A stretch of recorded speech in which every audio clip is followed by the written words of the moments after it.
Hello, everybody.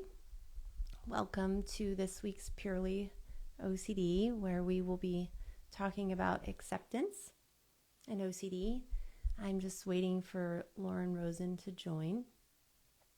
It seems to be a very popular topic, as it should be, because we talk a lot about acceptance and OCD. So I know Lauren's been starting the lives lately, but she's been asking people to tell everyone where they are calling in from. And I think that's really cool because then we know we're not alone in all of this, and that it's not just you. Okay, I'm going to grab Lauren here. London, wow. A couple Londons. Hey, Boston. Hi. Hi. Hello.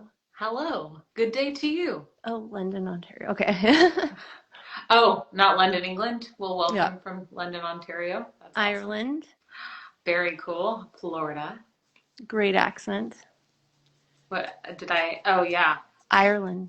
Ireland is an awesome accent. That's Sean accurate. Connery. Oh, no, that's actually Scotland, my friend. Oh, Yeah, yes. Glasgow. So, that's more of the Sean Connery. Yeah. I like that one too, though. They're Big all fan. good. Yeah, big fan. Big fan. I was really surprised, by the way, not to totally derail us, but did you hear about Bob Saget? I heard, but I don't know the details. Well, it's like Betty White and Sidney Poitier, and now Bob Saget. Not that they're all similar, but I just A lot of public like figures. iconic. Yeah, I'm sad. So anyway, uh, but Yeah. OCD. OCD, we're going to be talking about acceptance, which is dun dun dun, a really exciting topic. And there's been lots of questions. Lots of questions. In fact, we were just talking, and I think we're going to need to make this episode a two-parter because there are a lot of questions and there's a lot of ground to cover too. Lots of ground to cover. Yeah, Lots of metaphors, lots of techniques, lots so of much. subtypes, There's so much. So, lots of myths to bust. ooh, myths to bust. Yes, there are. That's true. Cheers. Myths. Cheers. Thank you. And Espresso. it's espresso. Thank you. We will save it. We post it later. Yes. Well, and as a reminder to everybody, for those of us who didn't join us last week or didn't see last week's, we are now a podcast. So if you want to uh, listen to us after the fact on any of your favorite podcast apps, Google Podcasts, Apple Podcasts, etc., you can do so there. So yeah, we do save these here. We're on YouTube. It's hard to miss We're us. we're taking over. Yeah. And yes, you can ask questions, throw them in the question mark little bubble in the lower right. And if they're related, we do try to keep them on topic so that they're all organized for people when they come back to listen to things. And one of the reasons why we chose this topic was because one of our viewers last week mentioned, "Can you please talk about acceptance more and OCD?" And we were like, "Yeah, consider it done." Yeah, we sure So, can. yes. We sure can. So, what in the world does acceptance have to do with OCD, Kelley? What is this acceptance stuff we are talking about? That's a lot So of things. where do we even start on that? Well, there's lots of things to be accepted. A broad overview, where we often are talking about accepting the presence of thoughts, the presence of feelings and urges and sensations. So those internal experiences, private experiences as they're called, and private experiences and Privacy. privacy. And we're also talking about, in the context of OCD, accepting uncertainty, because that's a big part of recovery. We're talking about accepting this is one of the things I didn't actually get a chance to talk to you about, Kelly, like accepting the diagnosis, because I think that that's something that comes up a fair amount is like, but I don't want to have this, which I get, obviously, having OCD myself, and I know you do with your own OCD, but so I think acceptance is this idea that permeates a lot of the work that we do. And yeah. Yeah. And,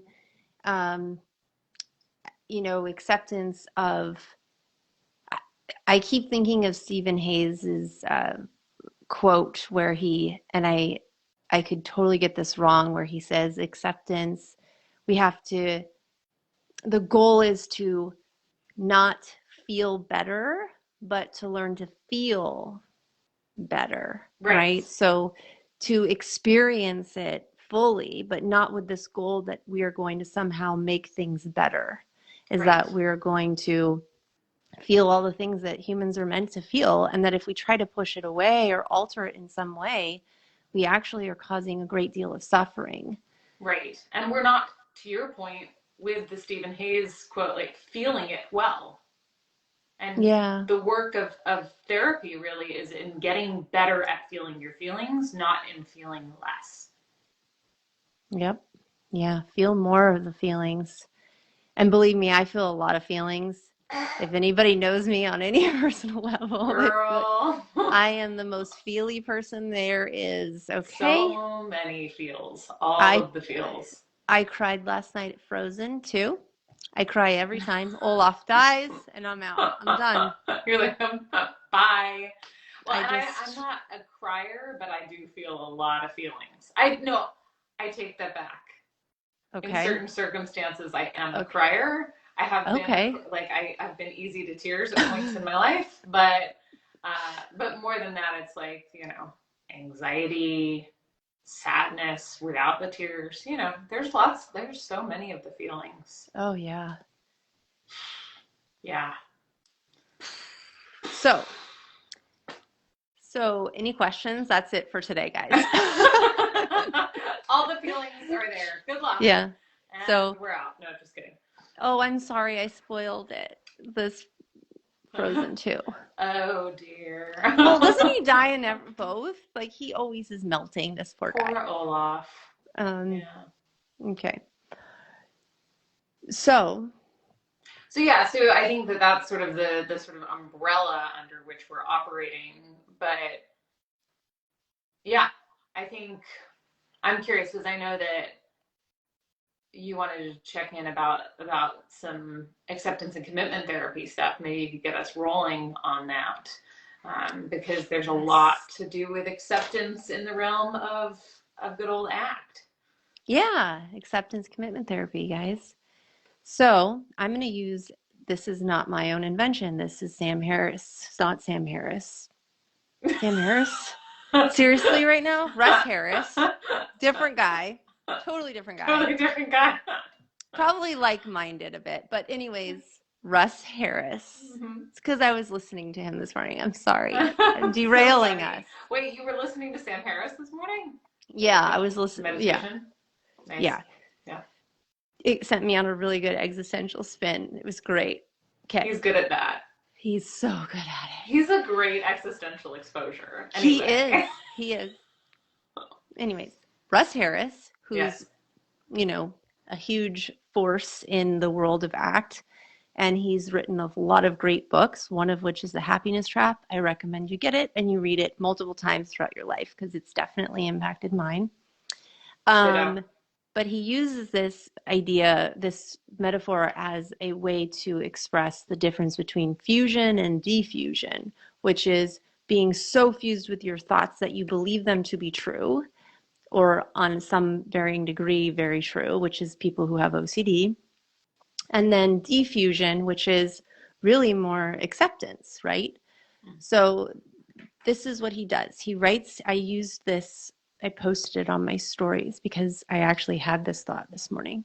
Oh, so hold on. What if I can't, it's backwards. What if I microwave my cat? What if I microwave my cat? I had that thought and I was like, that's great, cool. All right, dealing with that now. There it So I is. was like, here, let's use a real life example.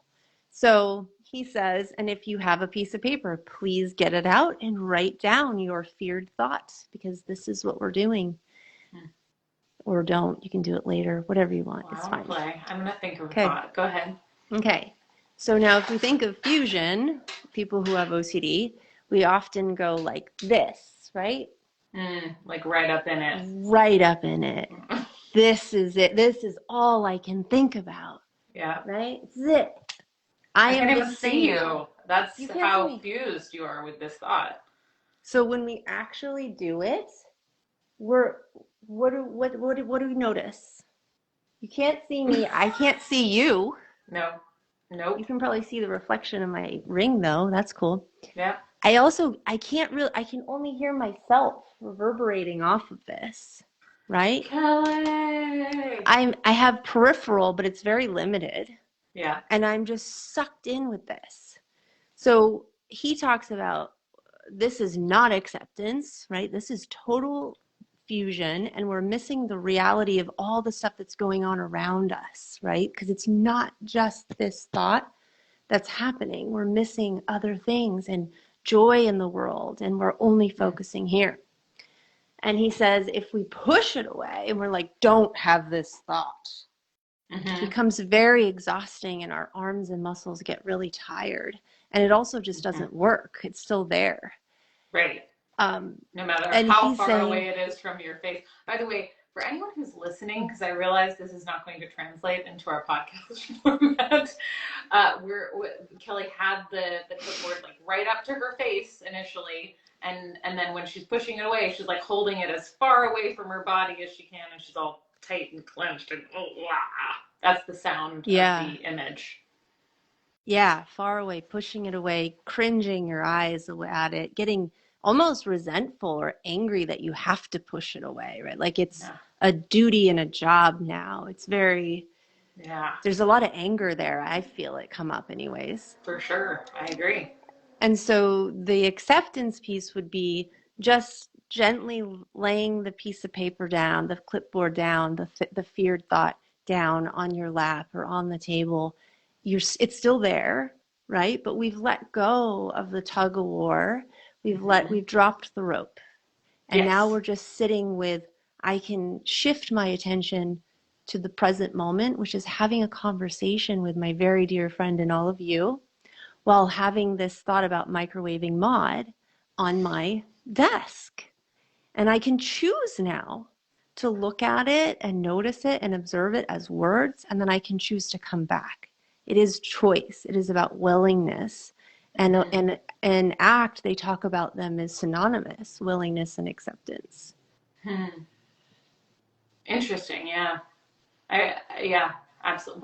Well explained. Yeah.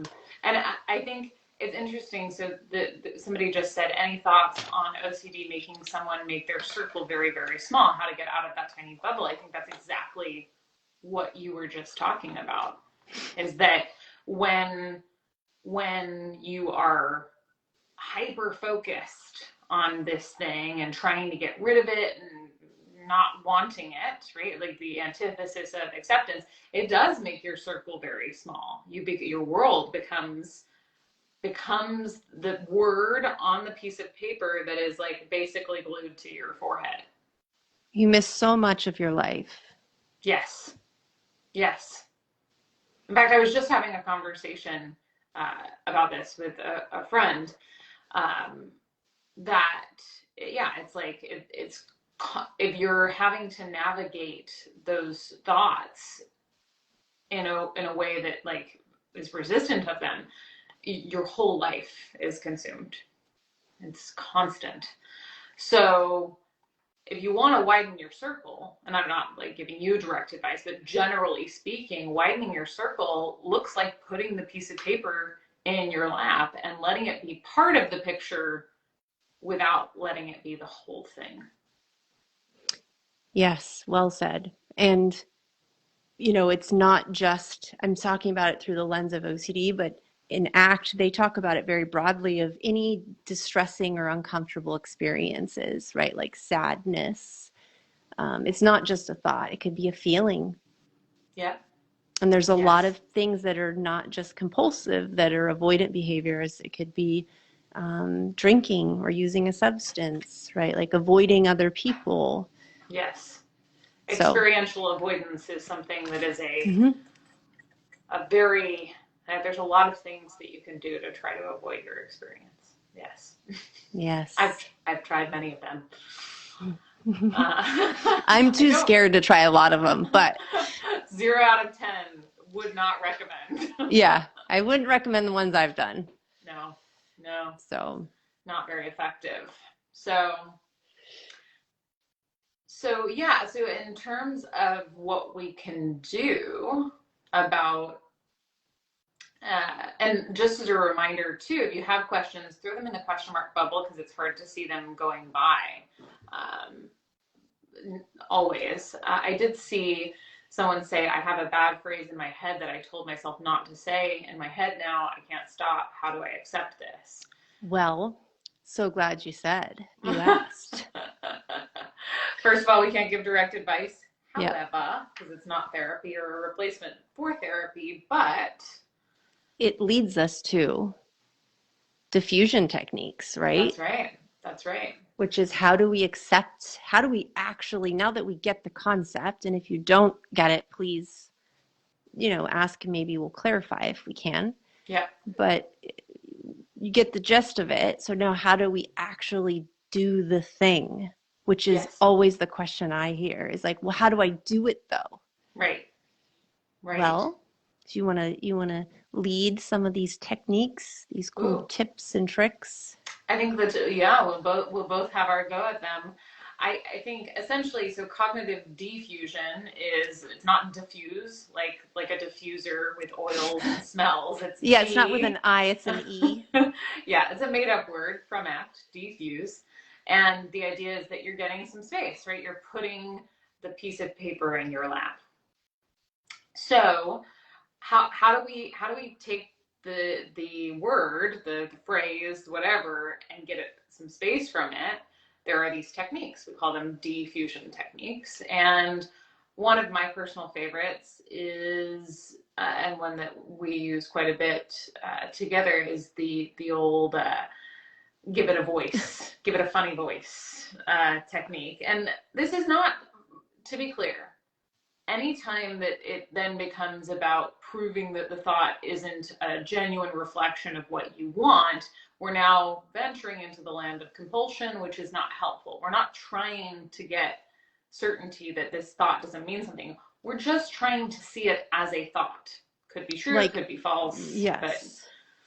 Like yeah, words on a piece of paper. exactly. Words on a piece of paper could be true, right? Yeah, but that's not But our job to figure it out. right, exactly.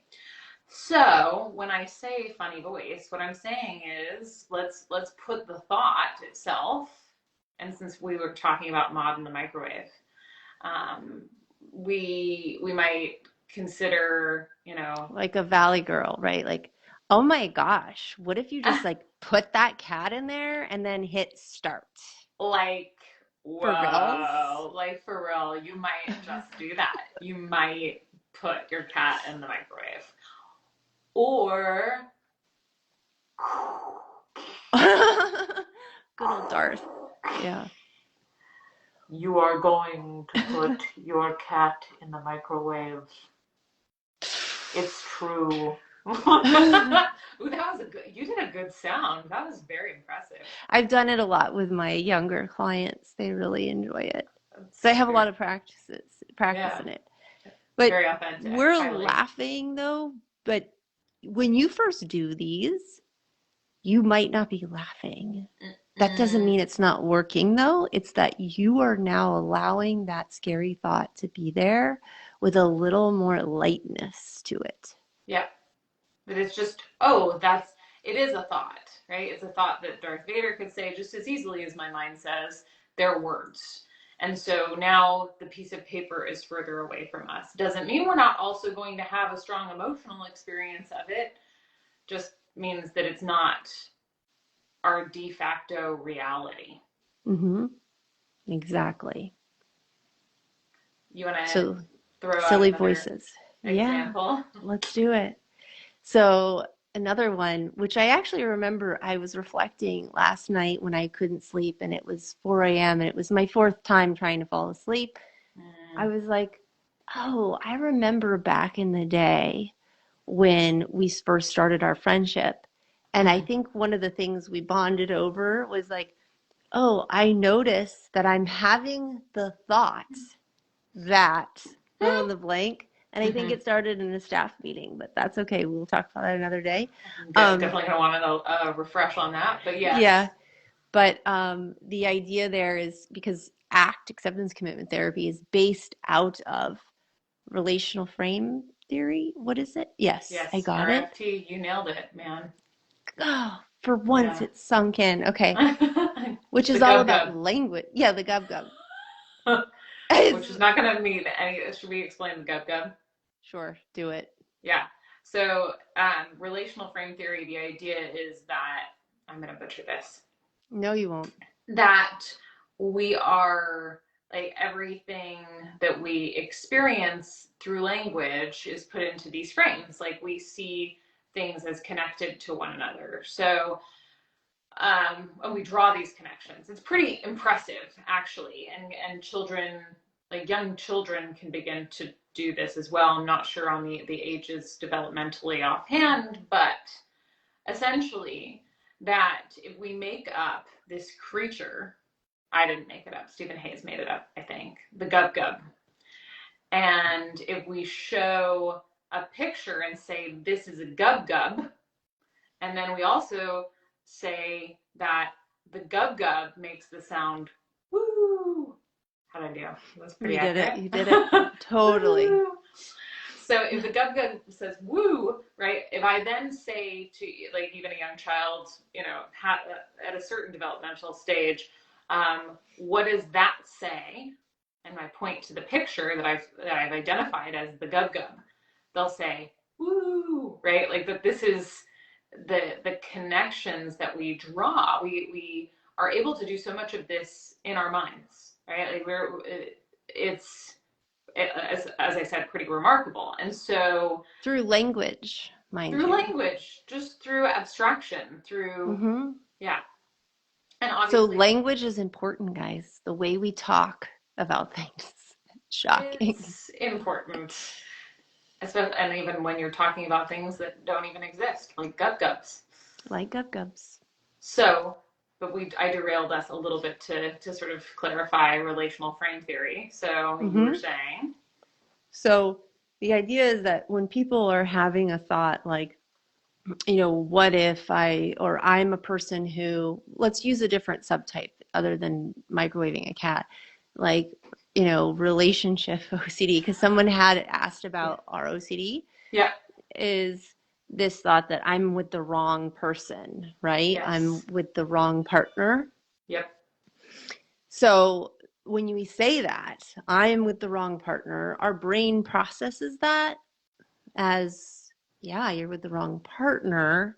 You're right, having these thoughts. You wouldn't, like you start to go down this fusion, like this is an important thought. In reality, it's just a bunch of words that have been put together, and now you're associating meaning to it, mm-hmm. and you're Because of that becoming amazing ability that you have that your to brain has. that, oh, that means something, right? Like I've created a story. Go ahead. Yeah. And now what we're asking you to do, instead of saying, oh, I'm having this thought, it's like, oh, it's the meta part, it's the mindfulness piece, right? That metacognition, that actually we're noticing our mind is having this thought. So Yes. it's like two steps further away almost. Right. And even saying I'm having the thought, that is an initial form of diffusion. That's the first So step, right? exactly.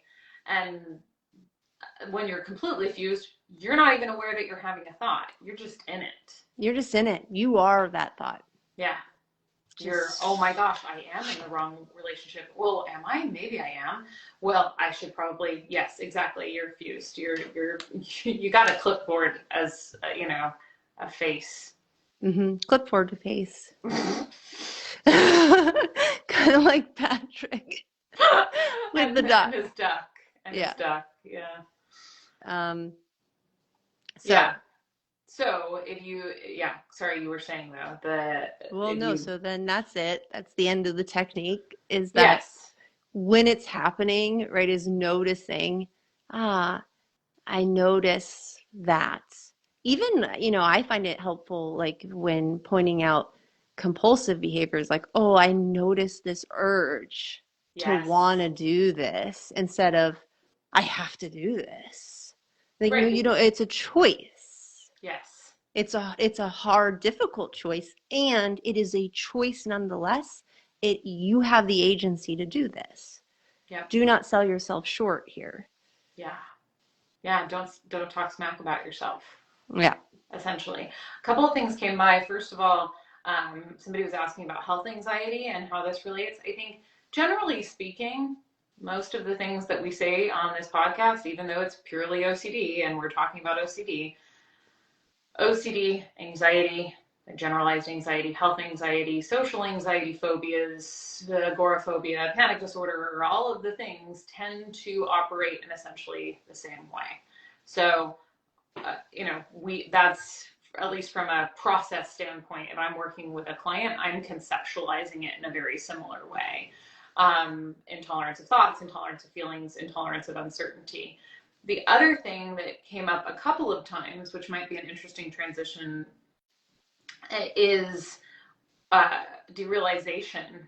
So the Okay. experience of derealization, which is, somewhere between sensation and emotion, right? Like that's like it's a private experience. But I love I that you keep saying private experience. I'm like just, private dancer, like my yeah, private. Isn't that a yeah. song? I was thinking of Tina privates, Turner, like private parts. yeah, like yes. Yeah, yeah. Well, anyways, keep going. Let's talk about the derealization. It's really good.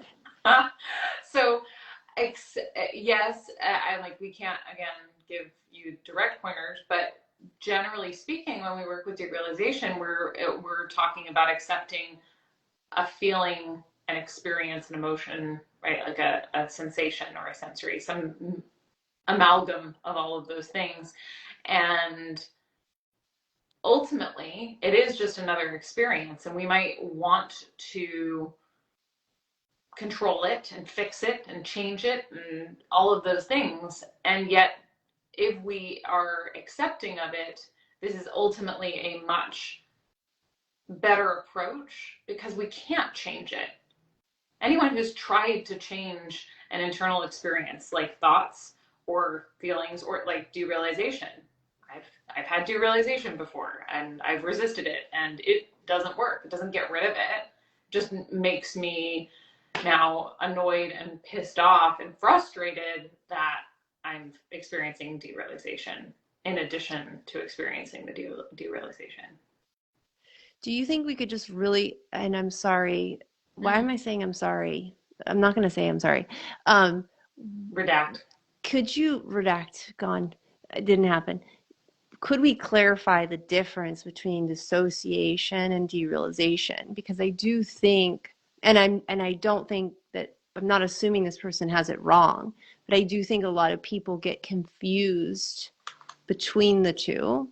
Mm-hmm. Um, so yeah, I don't know if you can, if we Well, think about they like panic and dissociation, right, is like that feeling of out of body. well, and we were talking about too derealization versus depersonalization. Oh, that's what I meant. Sorry. I think, I, right? I Because always mess that up. Yes. no, that's okay. But they're both because they're all dissociative states. They are, but Derealization. isn't there there's a divergent between two big Yes. ones. Yep. So dissociation, the derealization fits with dissociation, whereas Mm-hmm. depersonalization is you don't even feel like you are yourself, Right. right? Like you can witness yourself looking at yourself. Right. It's a feeling of disconnection from, or the experience of being disconnected from yourself versus the world around you. Right. I think that that's sort of the delineation. Yes. So you see that, dissociation we see a lot in panic, derealization derealization and dissociation we can use like in synonymous, right? As synonyms on some level. There are obviously differences, but not for like the consumer to know, need to know. Yeah. Yeah. Yeah. But No, for sure. anyways, the point is that you see that a lot in anxiety disorders and it Mm-hmm. comes up a lot and Mm-hmm. people don't like the feeling. Mm-hmm. I think when you've gone outside of your window of tolerance and you have to like get to work, I think grounding techniques can be super helpful, but while accepting that your brain is going to go into dissociation and derealization over and over again. Right, that you're going to have that experience. That doesn't mean that you have to stop life, just like we would say with any of these other experiences, like thoughts Right. and emotions, that, it's about, yeah, to your point, maybe trying to ground so that you can just sort of put one foot in front of the other, um, and making space for the fact that this is how you're experiencing the world right now. That's it. Like, oh, yeah. Yeah. I guess this is what we're doing. Okay. Mm-hmm. Yeah. Sensing, feeling the senses greater, better, right? Like Mm-hmm. I had quoted Stephen Hayes earlier on is like we want to feel it well, Yeah. Yep. broader Yeah. instead of feeling better. We actually Yes. want to sense it. We want to actually get better at feeling our feelings so that we have a better relationship with them. Yeah, they're okay. They're not going to harm us. No. No. What was I gonna say? So yeah, so what about, I mean, obviously we see derealization and anxiety, and in addition to that, we want to talk about the fact that anxiety itself is an experience that we want to be accepting of, because obviously that's the big ticket item on the menu here today. Right. Um, and but before we move on to that, I did want to touch on this idea of acceptance versus resignation, because I think a lot of people think, oh, I have to accept that this is the way it is and the way that it is going to be. Just like, now this is my life. Now I'm anxious forever at the end. And that's Right. Talk not, about fusion. yeah, right? So true. I am anxiety. I I am anxiety. Uh, yeah, no, it's true. And the reality is, when we talk about acceptance, we're talking about acceptance now. Just what's happening. What's happening right now? Okay, I'm anxious right now. Oh, I'm having this thought right now. I'm not saying, oh, I'm going to have this thought forever and ever and ever, every single second of every single day. I might have it ongoing and intermittently, but all I have to do is accept that it's here now. Right. It's it's absolutely the clipboard again. It is Yeah. like I'm anxiety. This is never going away. And saying, well, you're missing all the joy on the peripheral, and you can't. Your anxiety's here. Yes, you can choose to put it down. It's not going anywhere, Right. and But you have that to doesn't mean that it's choose. also like present. It's not always at the forefront necessarily either. Right. And don't get into a power struggle where you're trying to push it away, like I had mentioned earlier, Yep. is you're going to be in a place of resentment and anger and frustration, all equaling suffering. Suffering is a choice. Pain is not. Pain is Yes. not, it's not an option. Like everyone gets pain, Yep. but to choose to prolong it, By you know? resisting it, that's suffering. Yeah. Yes. Yep. Agreed. So don't do that. So, I mean, I'm just saying, that wouldn't be my choice. If And sometimes I do. Like sometimes we all are resistant toward what is because it's almost an immediate reaction, and that's where we're back to pivoting. Pivot. Yeah, definitely. Yeah. Yeah. Someone actually had asked this question in for this talk. They submitted is like, what is it? It actually, I laughed out loud. It was so good when they said, sorry, they said, um, what is it like to live without anxiety? That wasn't as funny as the second part, which was, um, what am I shooting for? I loved that.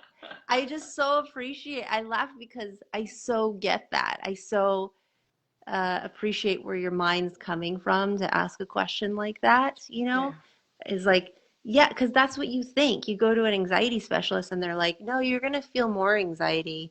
And you're like, what I are want you? my money back. This Yeah, like, sucks. I'm paying you a lot of money for you to tell me to have more of this. What is this BS? Yeah. Return. Nonsense. So, so there's a non-return fund return policy. Yeah. But the answer is that I have no idea what it's like to live without anxiety. I'm glad that I do have it because it keeps me safe. I hate it sometimes, but when I'm in a place of hate and anger, it's not resolving it either. That's that power struggle. I'm pushing it away. It's like you push away the reality. Anxiety is here. You're Yeah. being, you're being resistant and unwilling to accept reality. Yeah. And It's here. that's not helpful. It's Yeah. still gonna be there. Yeah. It's Yeah. still gonna be there. Again, if resisting feelings were an effective approach, I wouldn't be here. I would never have gone to therapy. I never would have gone back to school to do what I do now. Right? It just wouldn't have happened. But it's not. It's not trying to Yeah. like micromanage our emotional and thought and private experiences. Does I not work. love private experiences. Private experiences, man. So yeah. So Yeah. should I go? I know we're going to make this a two-parter Yeah. probably. So maybe we cut like sort of the discussion there, and then next time we can talk a little bit more about accepting feelings. Well, maybe uncertainty and diagnosis will be next time. Okay. And maybe a little bit more of like mindfulness meditation given our time. Because I think that can be an incredible tool for accepting the presence of emotions and thoughts, right? That the experience of acceptance, of non-judgmentally approaching all of your experiences, that's what we're cultivating through a mindfulness practice, whether that's on a meditation pillow or out in the world. Yeah. Okay. Sorry. Questions I forgot. No, that's all good. So actually, while you're looking, we could talk about how this applies to sexual orientation. No, we already did sexual. No, we did our OCD. Sexual Hmm. orientation OCD was another one that was on there. So how can we apply acceptance of thoughts and of feelings in the realm of sexual orientation OCD? You want to give me a thought? Pick a Around thought. Any sexual thought. orientation, Mm-hmm. what if I'm really sexually attracted to females? Okay. So what if you're sexually attracted to females? So could you I want you actually for a moment, Kelley, Mm. as if Kelley actually has this, by the way, guys. We're playing pretend. I want you to think really hard for 10 seconds that thought. Completely. Wait, do you hear the phone ringing in the background? I do hear a phone ringing. Oh no. Oh no. Do we Are we having like a interference of sorts? No, you know what I think it is? I think it's gone. It is, but whoa. But whoa. Okay. All right. So there you Okay. go. Um, So So if Kelley it's actually, God calling. hello, Clarice. accept all your Totally. thoughts and feelings. That's the best Yeah. way. Thank you. Yes. So let's just say that Kelley actually has sexual orientation OCD and is like, oh my gosh, but what if I'm actually attracted to women? And I might say to Kelley, okay, I want you to think, we're going to do an experiment here. I'm going to time you for 10 seconds to think that thought, like to just really like, and believe it, be with it, like be completely up in that thought. Okay. I'm going to time you for 10 seconds and then we're just going to check in about what's happening with you emotionally. Okay. Okay. All right.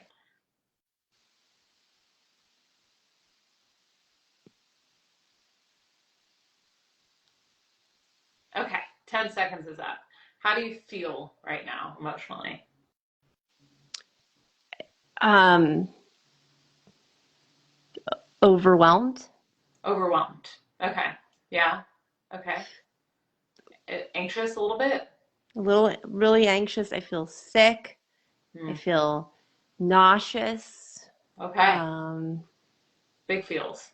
So I want you to now do the same thing, but we're going to add some words to the front of that statement that you were thinking about so hard for that time. I want you to have the thought. I'm having the thought I'm having the thought that that maybe I might be attracted to women. maybe I'm attracted to women. Yeah. So what I would do then is to have Kelley think about that for 10 seconds. And usually what happens there is that somebody would be like, oh, but okay, I feel less bothered by that. I'm a little bit more just aware of that as a thought. And then maybe we'd tag on, I'm noticing I'm having the thought that I might be attracted to women. That's one sort of iteration of how this can be applied with thoughts.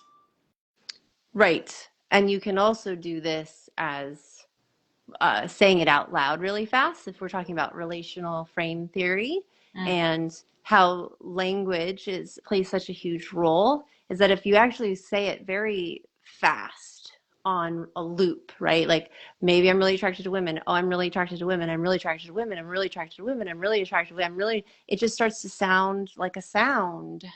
Mm-hmm. It doesn't really have this, it loses its meaning, Yes. right? And a lot of times people are scared just to say the thought.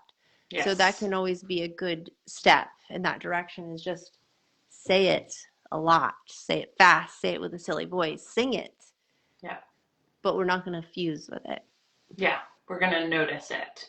And we're going to notice that it's a possibility, which we'll talk a little bit more about next time. Mm-hmm. And we may have some feelings about that. So if you have sexual orientation OCD, you have that thought, even if you're noticing it, you might also notice that you have a huge lump in your throat and that your heart is beating a little bit faster than it was before. And so what we want to do is to accept those physical experiences too. Right? Oh, okay. Right now, I am feeling anxious. What's it like to feel anxious? Well, for me, anxiety looks like fill in the blank. And I'm going to make space for that experience. Like, okay, well, I guess the lump in the throat is coming with me on my jog today. Yeah. And I think saying, like, to be very active about feeling it, right? Like to actively feel the sensation itself Mm-hmm. and like you would a piece of cloth. Like, okay, there is a lump Mm-hmm. and it feels like this. Like, I'm going to take action to feel it and be Mm-hmm. engaged with it as this is part of my experience instead of being just total victim to all these overwhelming feelings and not having any words to identify it and how to express it is like it's building awareness and it's making space for all experiences, good and bad. Well said. Um, Well said. I think that we might get cut off at the hour point soon. So maybe we ask a question, Or answer a question? answer a Yeah. question. Yep. Yep. Yep. Um, Well, and that was what I was attempting to do as well with Oh, the sorry. sexual, no, the sexual orientation OCD thing, I think was a question. Oh, right, right, right. But let's do another. Okay. So I'll have we may another. we may have answered a lot of this. Someone asked, what are the basics we need to know to start incorporating this in our life? I think we talked about it, right? Mm-hmm. But they also said on the back end, they said it feels so irresponsible, which I'm so glad you said, because oftentimes that is what kind of comes as a like the baggage to acceptance is like, oh, or the Yeah. side effect, like, oh, I feel like guilty or irresponsible for doing this. Yeah. Okay. Yeah. Like accepting the presence of it without attaching meaning to it might lead to some level of disaster. Yes. So let's accept that. Yep. But not, say like, ah, it's true. Let's just notice it like it's floating by on a leaf on the river. That's what the sound of the leaf on the river, except it doesn't sound like whatever. It's fine. So yeah, no, but that's yes, yes. Um, And I so will point out too, I think irresponsible is a label that we put on ourselves. Right? Like we call ourselves like you're being irresponsible for doing this. And the feeling is just really when we get down to it, it's anxious. It's uncomfortable. It's unnerved, right? Like that's the feeling. So just because of the fact that continuing to tell ourselves the narrative of we're being irresponsible is likely to perpetuate the feeling of anxiety that and I agree and I understand I think what people mean when they say like I feel irresponsible, but just something to keep in mind. so this person asks, how do I continually accept the same painful thoughts and feelings over and over? I think that the pain is actually in the meaning of the thoughts and feelings rather than the thoughts and feelings themselves. Um, for instance, I think one of the examples that Stephen Hayes, I think it's in his book, Get Out of Your Mind and Into Your Life. But the thing is, even something beautiful, right, like a sunset for we humans, could evoke feelings of sadness because you see the sunset, and if you've lost a loved one recently, then you might think, oh, this sunset, they would love this sunset, and you're not here to enjoy it. And so the pain is in it's in the meaning that we give experiences, including thoughts. So um, if if there are thoughts coming up and feelings coming up, and there's pain, right? Like it's about accepting both the presence of the thoughts and perhaps the pain that giving them meaning in like almost immediately without thought has engendered. Can we make space for both of those phenomena essentially? Yeah, exactly. Exactly. Making space for both is definitely part of it. And remember, if you live with anxiety and OCD, if you want to have long-term recovery, you have to accept that, or you don't, but for recovery, you have to accept that you will have to do this over and over again. However, that how you are feeling it right now, it's not always going to feel as intense as it feels right now. Such a good point. Right? It's like we want to look at it as like waves. It's like, oh, there's peaks and there's valleys. And we get better, just to extend on that, because I think it's such a great point, and we get better at feeling our feelings as we practice. If we are willing Exactly. to go in and be like, I'm going to have a better relationship with these things, I'm going to be more accepting of them, that over time, your experience of them changes. And so when we say like your job is to accept these feelings, we're not even saying that you need to or accept that these feelings might recur. We're not saying you have to accept that they're going to be exactly as they are now. They're going to shift and change over time, sometimes be more intense, sometimes be less so. Right. And, it is painful and it's exhausting and it's taxing and it's challenging and it it's so frustrating sometimes and that's okay too, right? Like, but you can still do it over and over. So, Yeah. And when you feel the pain and the frustration and all of those things, really making space. Like, there it is. There's that. Instead of them being like, this sucks, this is unfair, right? Like, we really get stuck in those storylines. And look, mhm. we're all gonna get there. Sometimes I'll text Kelley and I'll be like, freaking OCD. You know, like Yeah, like I'm that's just really normal. not accepting. Yeah. I'm not feeling very accepting of this right now. And that's, and then generally I turn pretty quickly toward acceptance because I know that the other way is not going to do anything for me. But being validated in that, understanding that, yeah, there it is going to be challenging. And then can I accept that, like, yeah, this is what it's like to feel anxious right now in my body. Yeah.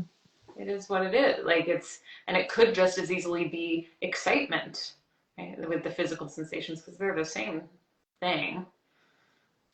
They are I like wouldn't the be roller coaster. exactly. Yeah. Same for sadness too, though, is like, sadness, not with the roller coaster, but, sadness doesn't have to be treated any different. Like we always talk about anxiety, but it's all in the same. It's like It any is. uncomfortable emotion.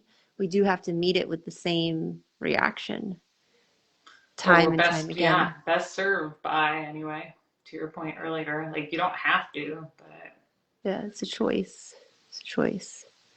We do have to wrap up yep, though. we sure do. So next week we'll be talking a little bit more about accepting uncertainty, accepting the fact that you have an OCD diagnosis, and also mindfulness meditation and how it can support acceptance Yeah, of. maybe we'll do like an expansion exercise or something. Love a good expansion exercise. Yeah. We're such nerds. Let's throw. All Yeah, right. we're good, cool nerds. Yeah, cool Nerds nerds. rule. Nerds rule. That is absolutely true. And thank you all for joining us. Thank you, as Yes. always, friend, for this time. And we'll look Thank forward you. to seeing y'all next week. Okay, we'll see you then. Bye. Bye.